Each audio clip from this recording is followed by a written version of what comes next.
Wakanda, un pays caché en plein cœur de l'Afrique. Pour le monde entier, c'est juste une nation pauvre, insignifiante. Mais en réalité, c'est la civilisation la plus avancée de la planète. Pourquoi? Grâce à un métal unique au monde, le vibranium. Ce minerai, tombé du ciel, a permis à Wakanda de se développer en secret, loin des colonisations, loin des conflits mondiaux.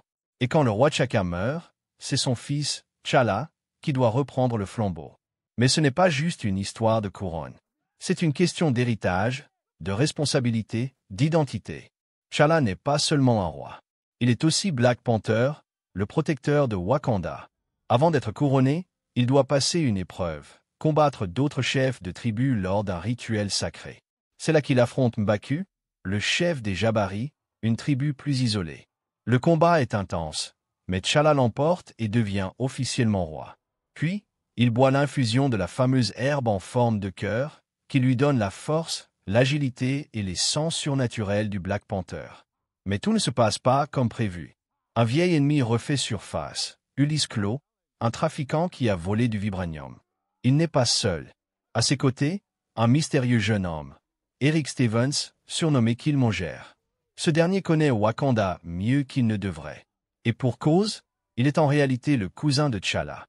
Fils du frère de T'Chaka, il a été abandonné aux États-Unis après que son père a été tué par le roi lui-même. Eric a grandi avec la colère dans le cœur. Soldat d'élite, formé à la guerre, il revient à Wakanda non pas en visiteur, mais en conquérant. Il tue Klaue, se présente devant le trône, et réclame son droit au rituel. T'Challa accepte le défi. Et cette fois, il perd. T'Challa est vaincu, laissé pour mort, et Eric devient le nouveau roi. Killmonger ne veut pas seulement gouverner Wakanda. Il veut changer le monde. Utiliser la technologie wakandaise pour armer les peuples opprimés et renverser les puissants. Il veut rendre la souffrance que les siens ont subie. Il brûle même toutes les herbes en forme de cœur pour être le dernier Black Panther. Mais T'Challa est sauvé in extremis par les Jabari. Il revient, affaibli mais déterminé. Le combat final éclate au cœur de Wakanda, entre ceux fidèles à Killmonger et ceux loyaux à T'Challa. Il y a des batailles spectaculaires, des affrontements d'idées autant que de muscles. T'Challa et Killmonger s'affrontent une dernière fois.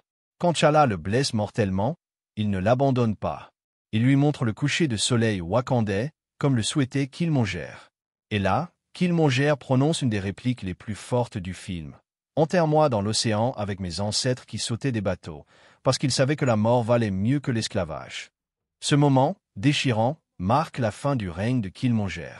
T'Challa décide alors de rompre avec le passé. Il choisit d'ouvrir Wakanda au monde, de partager leur savoir, leur technologie, d'agir. La dernière scène du film nous emmène à Auckland, là où tout a commencé. T'Challa y achète un immeuble pour en faire un centre communautaire.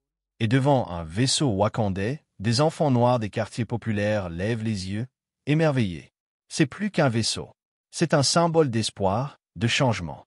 Black Panther, c'est bien plus qu'un film de super-héros. C'est une œuvre sur l'identité, la diaspora, la mémoire coloniale, le lien entre tradition et modernité. T'Challa représente la sagesse, le calme, le devoir. Killmonger, lui, incarne la rage, l'abandon, la revanche. Et au cœur de tout ça, il y a aussi les femmes puissantes de Wakanda. Okoye, fidèle jusqu'au bout. Nakia, guidée par ses idéaux. Shuri, génie technologique au cœur tendre. Et bien sûr, il y a Chadwick Boseman. Sa présence, son regard, son charisme. Il a fait de T'Challa un roi inoubliable. Wakanda Forever n'est pas juste un cri de guerre. C'est un hommage, une fierté, une promesse. Si vous avez aimé la vidéo, n'oubliez pas de laisser un like. Abonnez-vous et activez les notifications pour découvrir encore plus de secrets sur les films et les séries. On se retrouve dans la prochaine vidéo.